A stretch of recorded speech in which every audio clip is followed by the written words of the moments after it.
Welcome to the Art Colony, a podcast about art and art history in Provincetown. My name is Gaston Lacombe. We've already told you this, but let's say it again. Provincetown is the birthplace of the American theater. We've talked about Eugene O'Neill on the Art Colony podcast, but not enough yet. So if anyone out there is a Eugene O'Neill expert and wants to come join me, please let me know. We've talked about Tennessee Williams in Provincetown. We've talked about the history of the Provincetown Theater.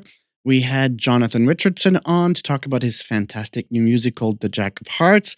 So what else is going on now on the stages of Provincetown? Well, it's Cody Sullivan. Cody Sullivan's going on.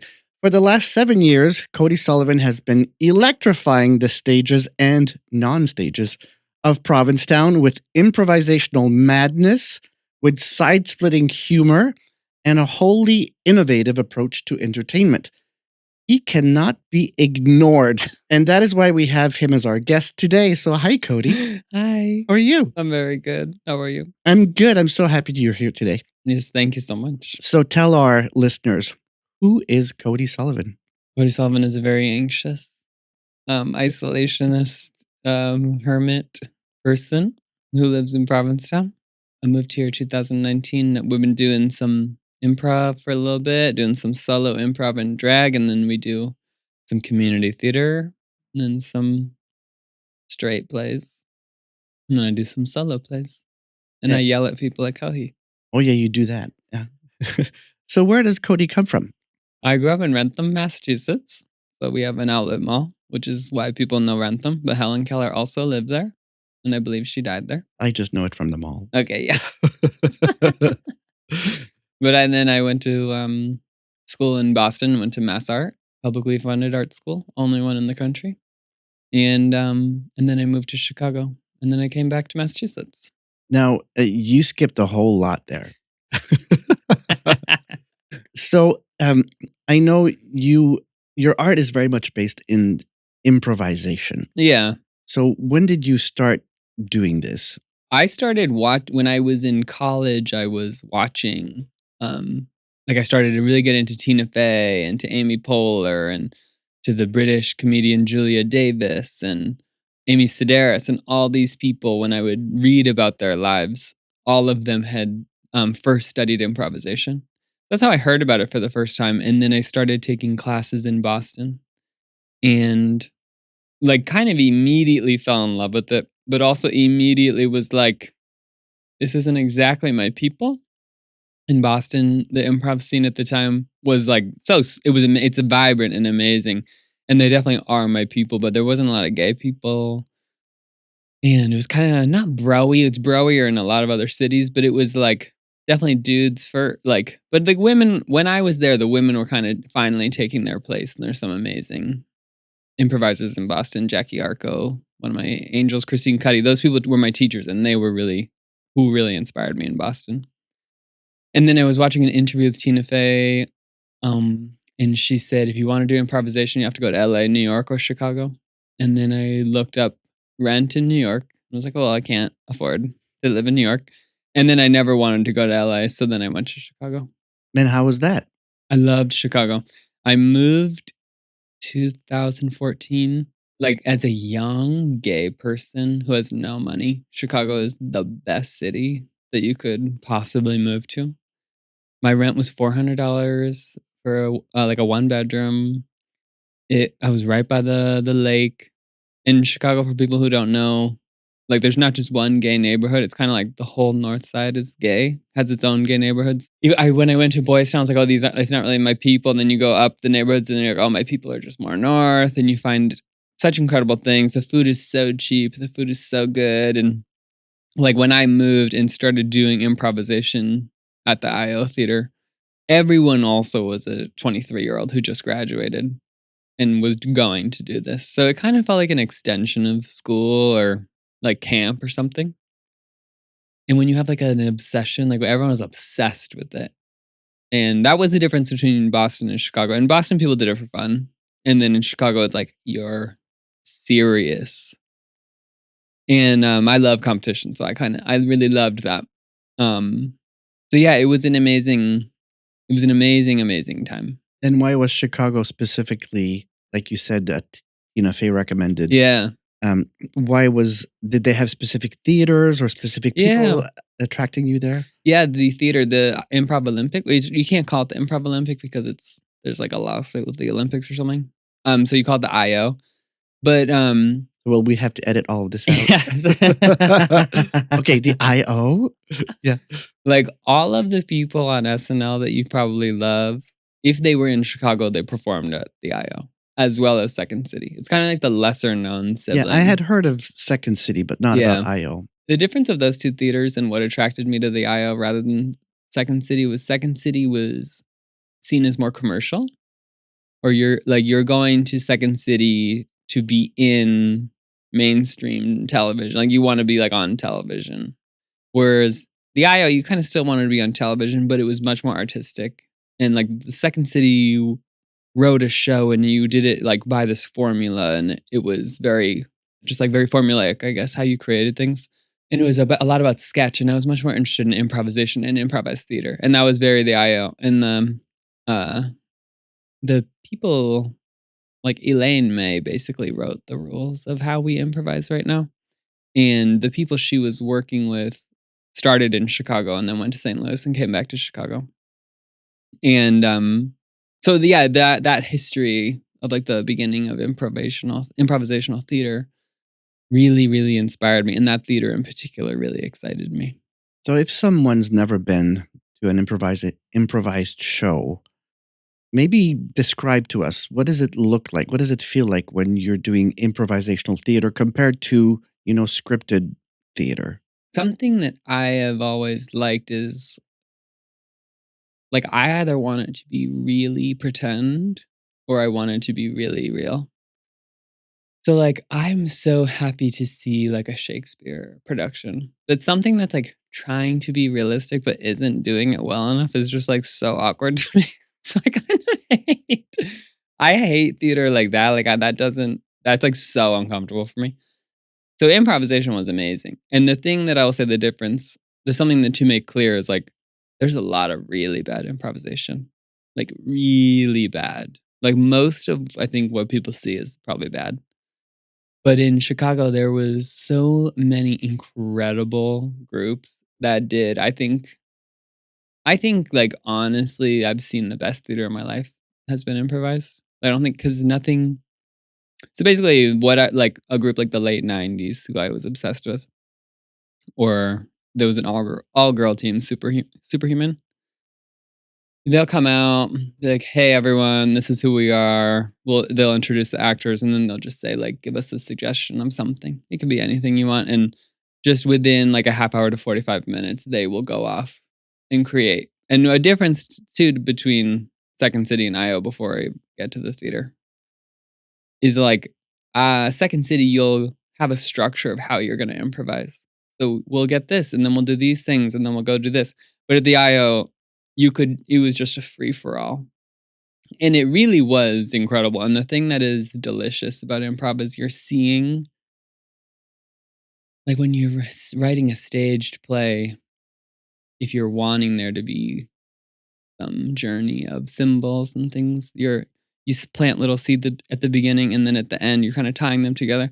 In improvisation, it's the same, but you're trained to say, like, listen to everything that's happening, and then find any opportunity to bring this back.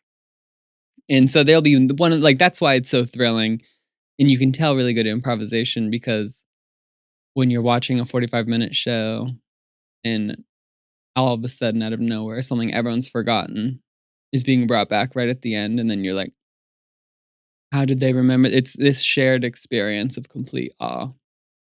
I'll tell a brief story because I'm going on about this. It's a podcast. You can talk a lot. Okay. Like one of the top, probably the best moment of improvisation I've ever seen. Stephanie Weir from Mad TV. Did you watch Mad TV? A long time ago, yeah. Stephanie Weir was on that show, and she is like incredible.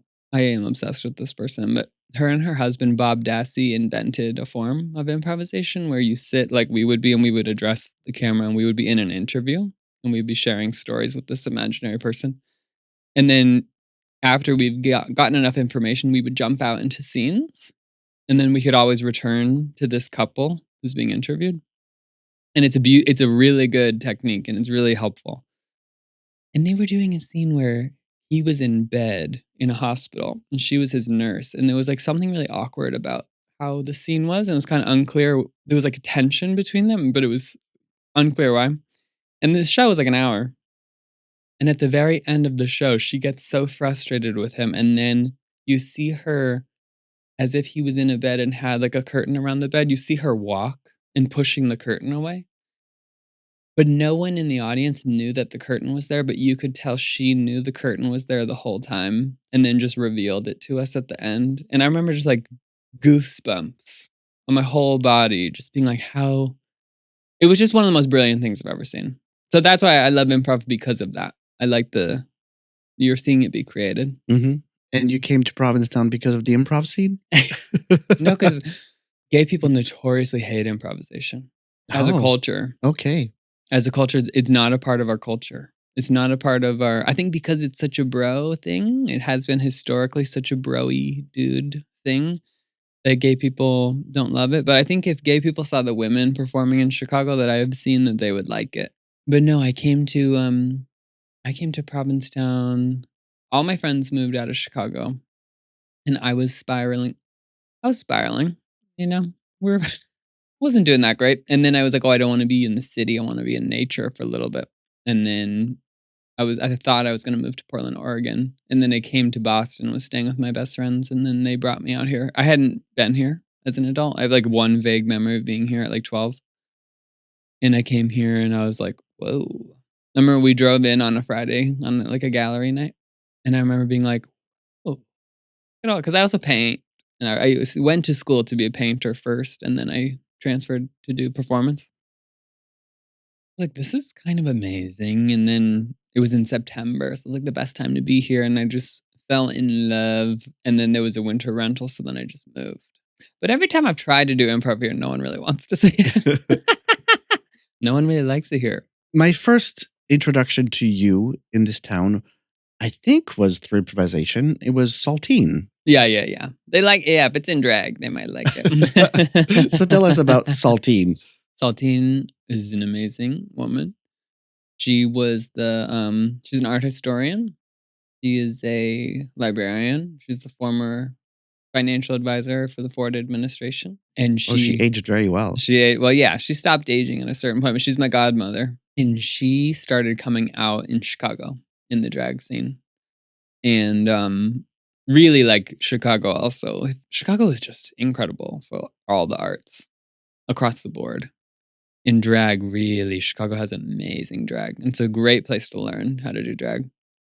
And so she started doing things and really like the most supportive.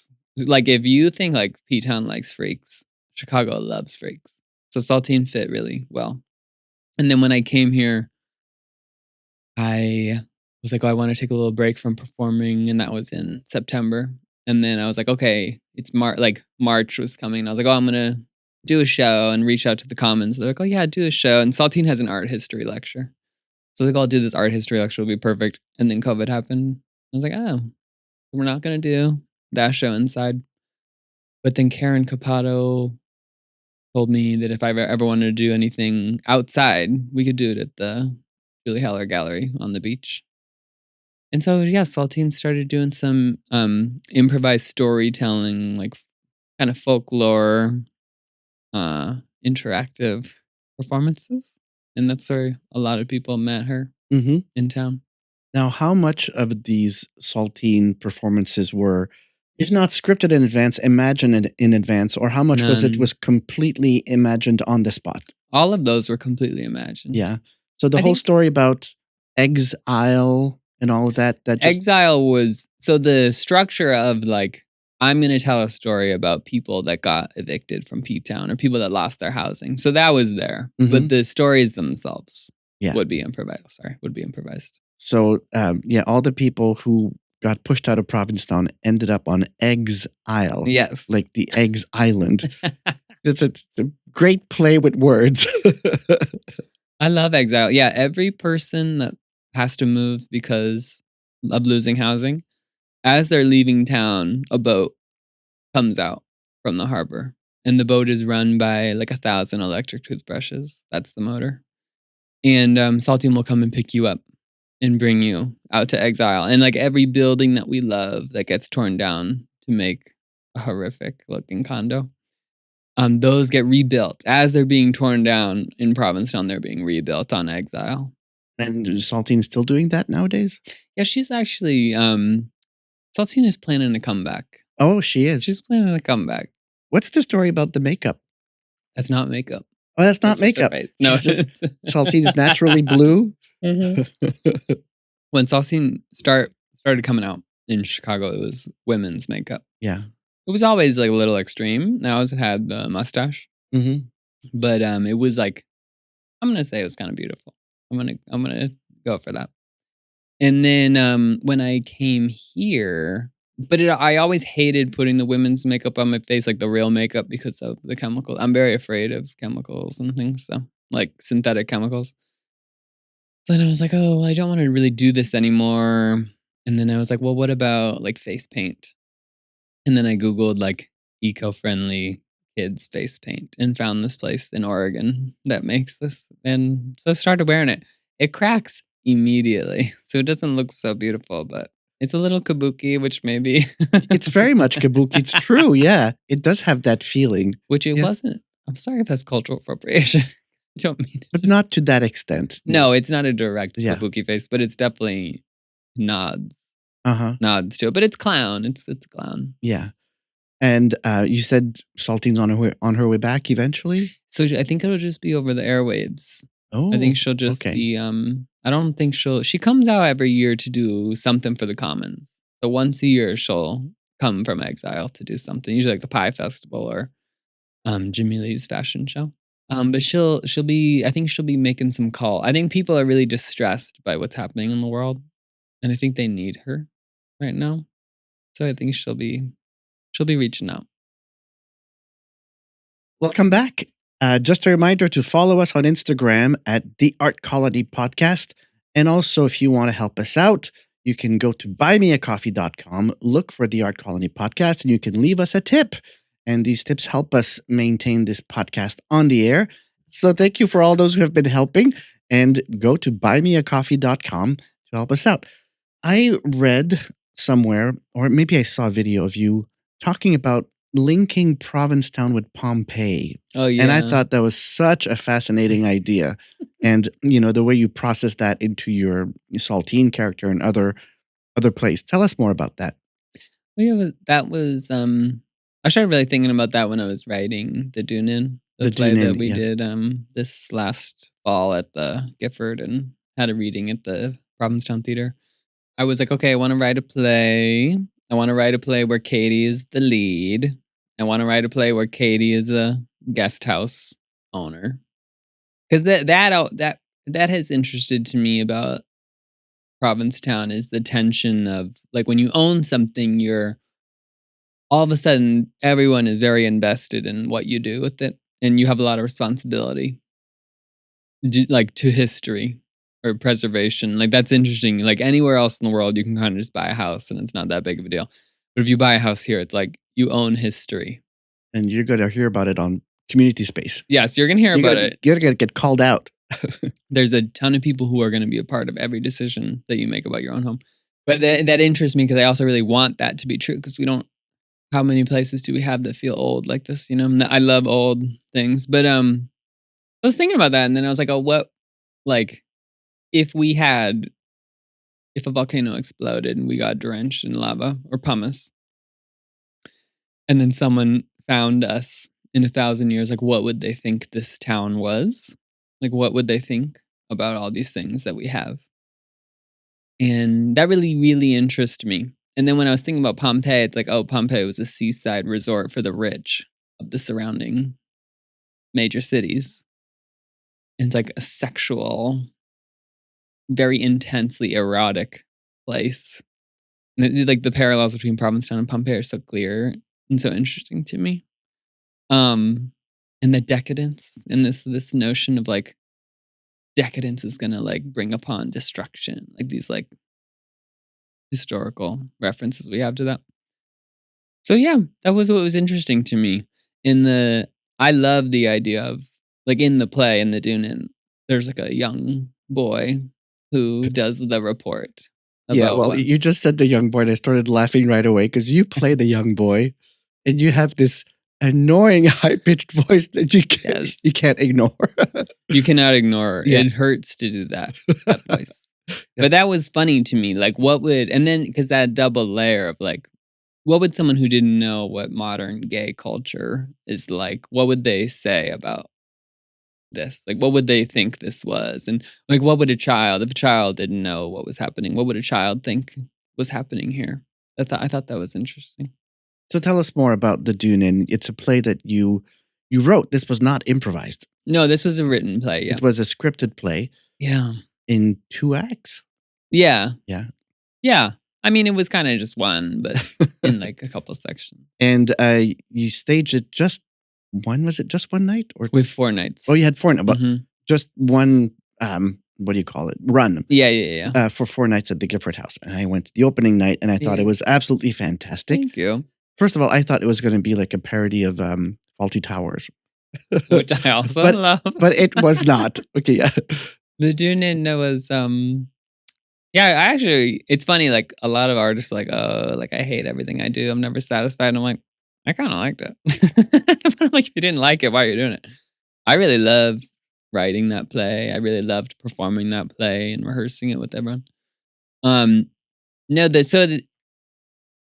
it's like, let's say like a third Faulty Towers. It's a little like slapsticky, things are breaking, things are falling. It follows a woman named Goose who purchased the inn post-COVID. And everything in the inn is falling apart. Everything is breaking. Everyone she's now responsible for who came with the inn, the previous owner and the houseboy, they're having their own struggles that she's helping with. And then she has the nosy neighbor who gets mad at any change she wants to make. And then she has the super rich neighbors who endlessly ask to buy the inn from her and endlessly give her offers of cash. Like it's really like Ryan Murphy going up to old Portuguese women and being like, I'll give you $2 million cash for your cottage. Like that's really interesting to me. Mhm. Like where else in the world does that happen? So I wanted to talk about that. And like him in particular, he's interesting to me. He's not in it, but it's just like his ghost inspires the play. There's like kind of haunts the play a little bit. I think of just this specter of the uber rich being like this thing that is going to sink into the ocean. We're going to buy it all up and keep it empty all year long when there's all these people who want to live here. And then contrast that with the people who want the building to fall apart because they don't want any change to happen to it. So it was also me trying to accept, like, I don't run the town. I can't choose what stays, even though I'd like to. And trying to have some compassion for the people who have to make really hard decisions about keeping buildings afloat. I thought it was a very astute observation Mm. of the society as it functions here in Provincetown, Mm. and all the different layers of people that we deal with here, and doing it in a way that kept us with, completely in stitches all the way through. It was Thanks. extremely funny. Thanks. Is this a play that you're going to stage again? I would really love to. The thing that I learned from doing that play was that I'm not a producer and I hate to produce. I won't produce that. If a theater wanted to do it, I'd be so happy to. What is it that a producer does that you don't like? Oh my God, like, what is everyone going to have for lunch? Okay. So we have to order lunch ahead. We have to plan the breaks. When are we going to take the breaks? When are we going to, like, who's going to book the rehearsal rooms? Who are we going to do, like, who's going to advertise? It's actual hell to me. Yeah, you need a team for that. You need a team for that. And you need someone who's not like ADHD and can't focus. Well, we didn't see it as the audience, that's for sure. Good. Yeah. Well, once we were doing it, once it was up, it was like Mhm. the most fun. And I Yeah. love those people, like our cast. And you created this through a residency at the Provincetown Theater? We started, yeah. It Yeah. began just over that winter. They But first, how does that work? residence at the Provincetown Theater. Is this by invitation? Is this something you applied for? No, it was just, I think it was just something Gary and David just made up to like have something exciting, That's you know? David Drake and Gary Garrison. so they are the management at the Yeah, yeah, okay, yeah, yeah, yeah, yeah, yeah, yeah. yeah. No, I think they were like, "Oh, this would be really fun." And I had mentioned to them like I want to write a play, and they're like, "Oh yeah, like come do a play here." And so we picked a date for a reading, and then I just we got to like they were incredible with us. Like the reading was really felt like for me it was very fancy. And to be in like a theater like that was super nice. And I also like a deadline, so it's nice to have a deadline there. But they were just incredibly supportive of it, of the process. Yeah, Is that also when you created Town Hall? that was before I wrote Town Hall during COVID. Because that's also as we say in French, a tour de force. Tour de force. So tell us about that play. I love that play. Yeah. I wrote that in COVID. And maybe during COVID, and started doing it at the Julie Hellers where it first was done. And then we did it at the Provincetown Theater in 2024. That play it cracks me up because my first time in town, I moved in September, and in November, the fire chief called an emergency town meeting. And I had never been to a town meeting before. Oh, it's quite something in this town. But since Alex has got here, they're not drama. Okay. They used to be so drama. You're talking about Alex Morris, which is the town manager. Yeah. Because he's so efficient, and he does such a good job. And like, I think people really respond to that. So there's less insanity, which as a citizen, I love. But as an artist, I'm very upset. Someone love the insanity. This town hall was before him. And the question was about, are we going to use the VFW building, I think, to be housing, or should it be like a firehouse? This was the question. And they're presenting the arguments, blah, blah, blah. And I'm up in the balcony because I wasn't registered to vote here yet. And I'm watching it all. And first of all, just being in the building is the best thing in the world. I love old buildings. So being in that building was heaven. They start speaking. And then they're like, okay, now we're going to open the floor up to community questions. And this woman with the clipboard runs to the mic. And you see her stop in front of the mic, and she's like shaking. And then she just goes, they're like, okay, yes, Miss So-and-so. And she, in the most like loud voice, goes, I am here to talk about climate change.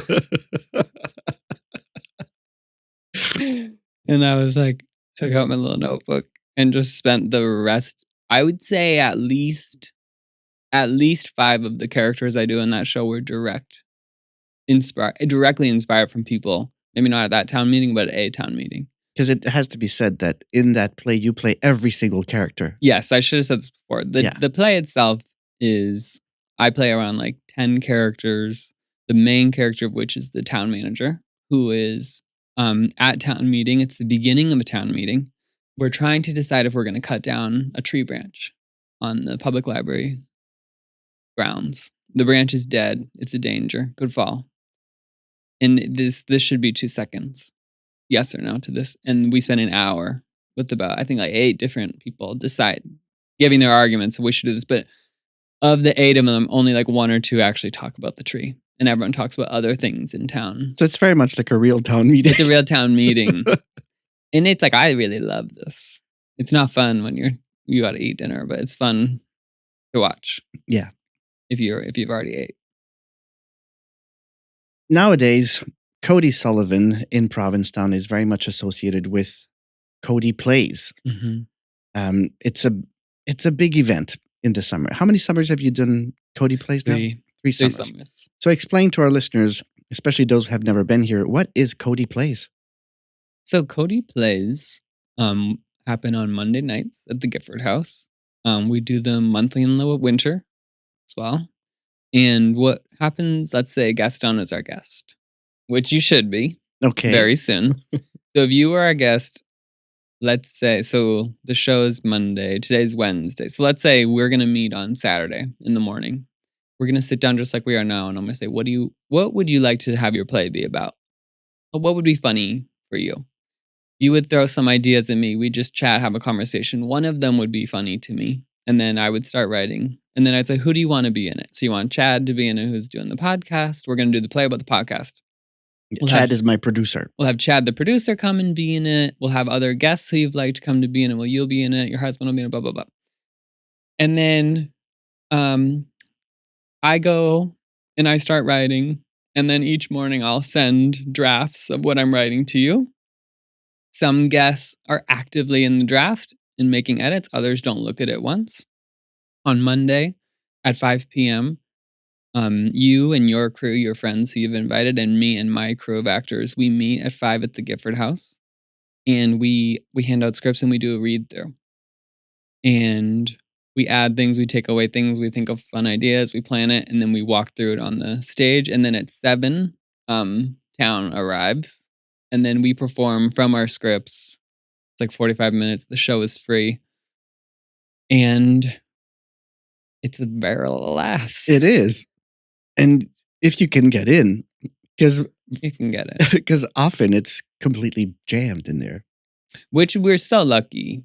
It really is. Like, to perform for a huge crowd like that is so fun. And to perform, like, the thing too about that group that comes to see us, they know how much I want involvement. And also, like, the point of the show is that we're like, the point of, if I wrote a play for you, the point would be like, I want you to feel like so loved. And like, let's show what you do that's amazing and what you do that contributes to town. And the audience knows that. And the audience wants to celebrate people. So they come in with like the best attitude. It's like the best crowd in the world because and it's all townies. Like, we don't get tourists. When tourists come to the show, it's like, how did you find out about this? And why are you here? It's very unsettling to me. So it's just people who live in town or people who come regularly. And they're the most supportive people in the world. And they're the most fun. Yeah. The most fun crew. And you always have this feeling that at any moment, everything can fall apart. Yeah, which is great, which I like. Yeah, everything is like just holding by a few threads and you just have to keep barreling forward. It's so much fun. But yeah, you basically create a whole play within the space of a couple days with sometimes a dozen actors or more. Yeah, that's the hard part. And you also do this where you invite like all the employees from one place. Yeah. Yeah. And that's like a team building exercise. Well, it's so funny because it's hilariously like a perfect corporate retreat weekend. Yeah. The reason that I like that is because, like, when we did like our Spiritus play, it's like, you want everyone from Spiritus. You want all the kids, all the Yingling kids to be there. You want all the cousins and all the friends who serve the pizza late at night to be there. In those, like, when we did, I was like the Kohi play. It's like, I work at Kohi, but like, of course all the employees are going to be there because that's what's funny. Like, it's funny to hear what they hate and what they like, you know, like that. I want to hear, I like the stories of like what annoys you. Like, that is funny to me. And also, because the plays are supposed to be for townies and not for, like, it's all supposed to be in jokes. And the best compliment I've ever received from the play, this man came up to me after and he's like, oh, I'm just visiting. I just came here with my friends. I have no idea what happened, but it was so much fun. Okay. I was like, oh, great. So yeah, I like to work with all the people in the stores that we work with, the businesses, because they have the stories I'd like to hear. Now, how long does it take you to sit there and compose a script for a 45-minute play? Like, to do like a normal one, like we used to do them in a day, but that was hellish. It was very stressful. And then now it's usually about 3 days. I'll do a couple hours a day. And then the good thing for me is that I have such an amazing crew. I'm going to name them all. Katie Pentademos, Margaret, Nick Wilson, Declan Mahady, Carl Gregory, and an assorted others, Jess Drake, blah, blah, blah.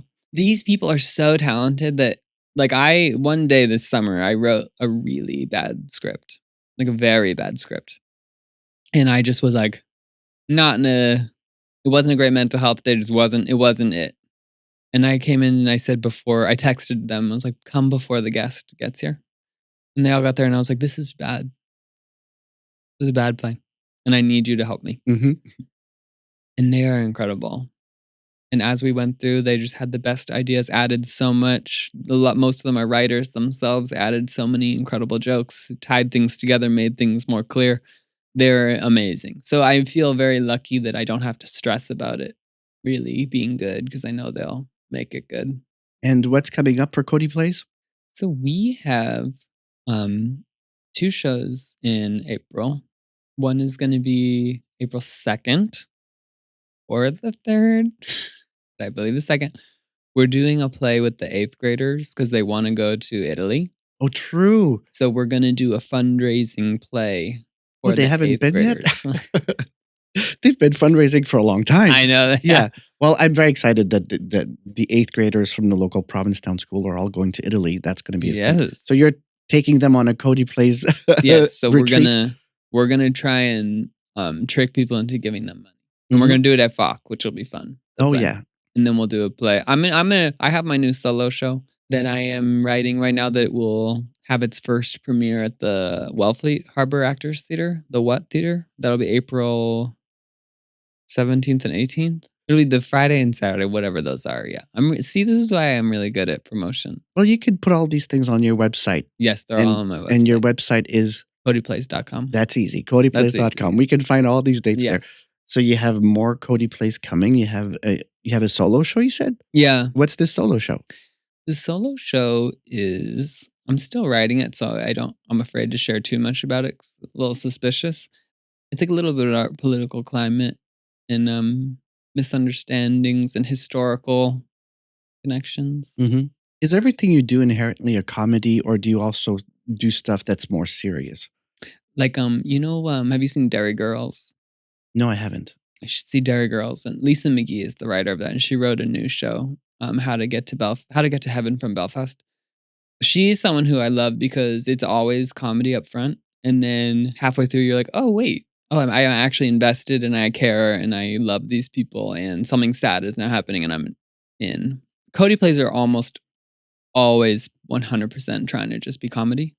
Everything else, I'd like to be there like 30% under the current. And but I find like I can't really take myself too seriously. Like I don't like that in public. In private I can, but in public I don't really like that. And I think it's the same with the plays. Like I want to talk about something serious, but I don't want to. I think it's easier to do it if you're laughing and then you're kind of surprised by it. That's the goal.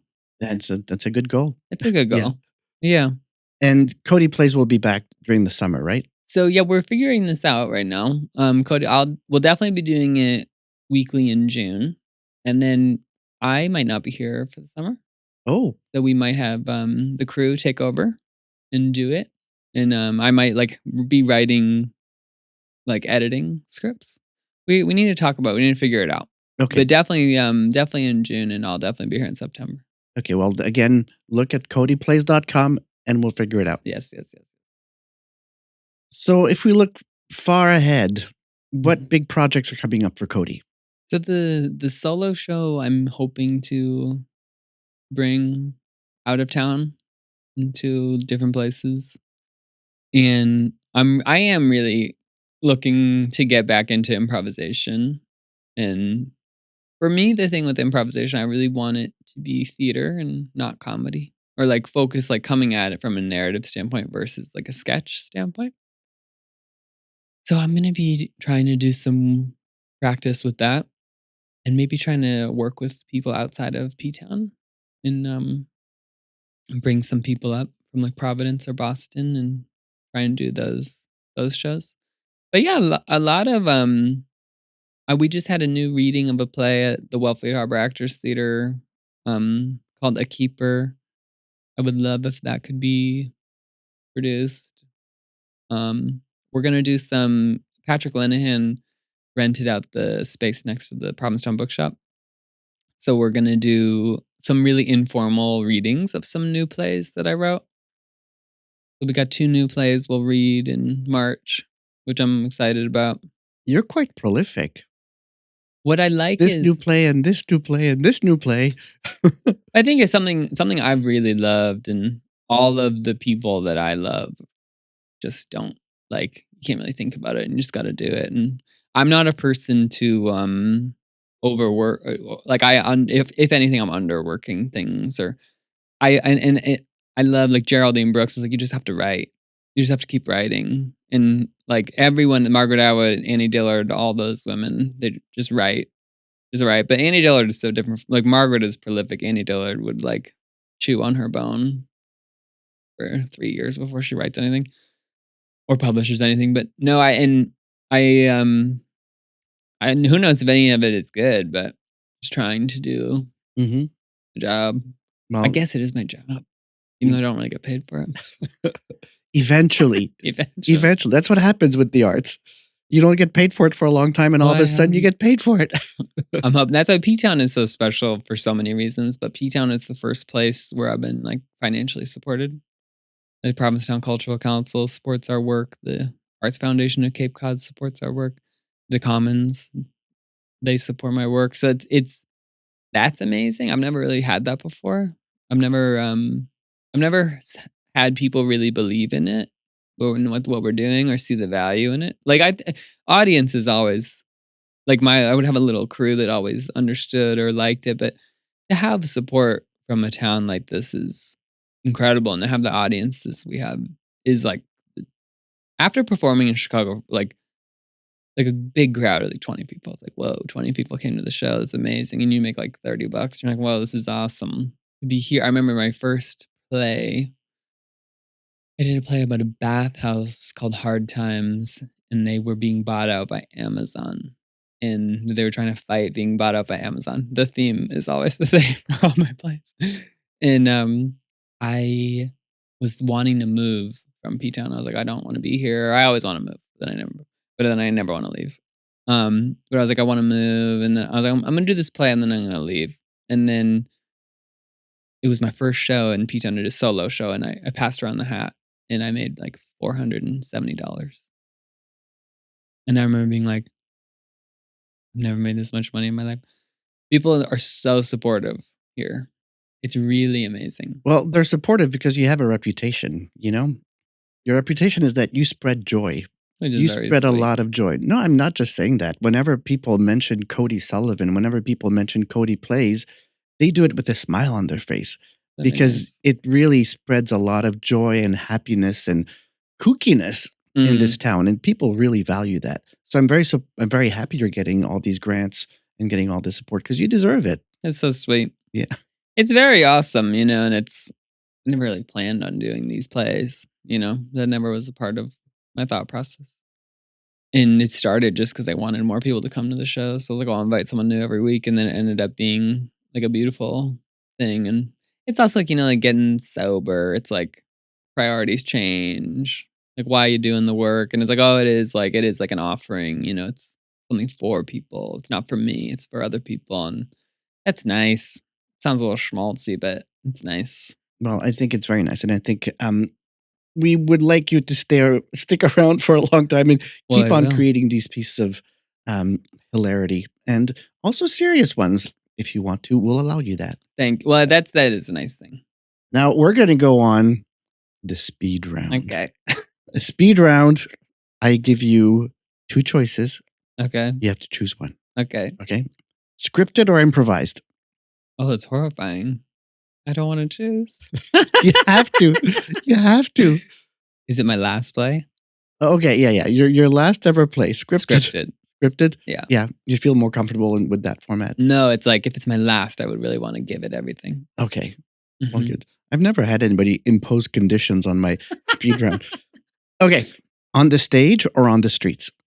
On the stage. Yeah? I hate people seeing me on the street. Well, when you were doing Saltine, that was not necessarily on the streets, but you were not on a stage. You were. I much prefer being on the stage. You much prefer, yeah.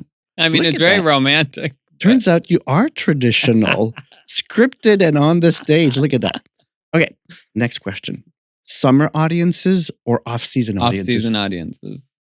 Like the best is October. Yeah? My favorite time to perform. My favorite people are coming in October. Because it's like, yeah, it's just like the best crew. Mm-hmm. I love the summer. Summer audiences are great. I think I just hate being here in the summer. But the little oasis of the play I love. So I think more when I'm reacting, it's not reacting to the actual audience. It's more reacting to like the day before I get to the show. Mm-hmm. So like those shows are very stressful because being here is too much for me in the summer. Yeah, and the Wild Room also doesn't have very good air conditioning. But that's getting in right now. I think they're putting in the AC right now. Okay, so that will Thank you, Steve. that will change the mood at the Gifford House then. Oh yeah, Saltine crackers or Ritz crackers? saltine crackers. Saltine crackers. You don't like the cheesy ones? I don't do dairy. I don't do gluten either. So. Oh, okay. But yeah, I love saltine. Saltine, like my grandmother, my mom worked at the same doctor's office. My grandmother died before I was like 3, so I don't really have too many memories of her, but I remember eating saltines in the office with them. And saltine isn't like, her look is very like secretary, or can be very like 70s secretary. So saltines are very sweet to me. And is that where the name comes from? Yeah. Yeah. I also just think it's the best drag name I've ever heard. Does Saltine have a surname? No. No? Just Saltine. It's just saltine. Like Madonna. Yeah. Okay. Last speed round question. Dogs or cats? I think because I am a cat, I'll say dogs. You are a cat. I'm very cat. Yeah. I'm like, don't approach me. I'm going to come to you when I'm ready. I want to be alone. Don't interrupt me. I will claw you. I will claw you. I'll get very upset if you invade my space when I don't want you to. And if like I have to come to you. And this is a perfect town for dog lovers. I know. There's so many of them. It's very sweet. Yeah, it is. It's very sweet. Just like you. You're very sweet. But you don't know. This is just what you're seeing right here. Well, I mean, I really enjoyed talking to you. Thank you I don't so think we've ever had a much. chance to sit down and talk. I know. It's very nice. And that's one of the things about, especially the summer in this town. We're both working. We're both really busy. We see each other on the sidewalk and go, oh my God, we have to catch up. And then we never really do. So here we are. It's very, that's what the off season is like. It's like, oh, you finally see people and you get to actually relax. And have a cup of tea and speak in a microphone. Yeah. The most natural thing to do. Oh, and before we forget, people can find more information about you at CodyPlays.com. And what about social media? We're not doing social media anymore. Okay. Yeah. I've made that choice for myself that I don't want to be a part of it. That's understandable. Yeah. And anywhere else people should... No, just go to CodyPlays.com. Yeah. And you can sign up for our email. We send out an email the day of, like hours before we do anything. Yeah. And if you go to CodyPlays.com, if you've never been to the Cody Plays, and if you want to see more about Saltine, there's a lot of videos there. Yeah. And you can do a whole journey with Cody Sullivan through that website. Yes. I highly recommend it. So thank you so much for joining me today. Thank you so much for having me. My pleasure. And thank you to all the listeners as well. Have a great day.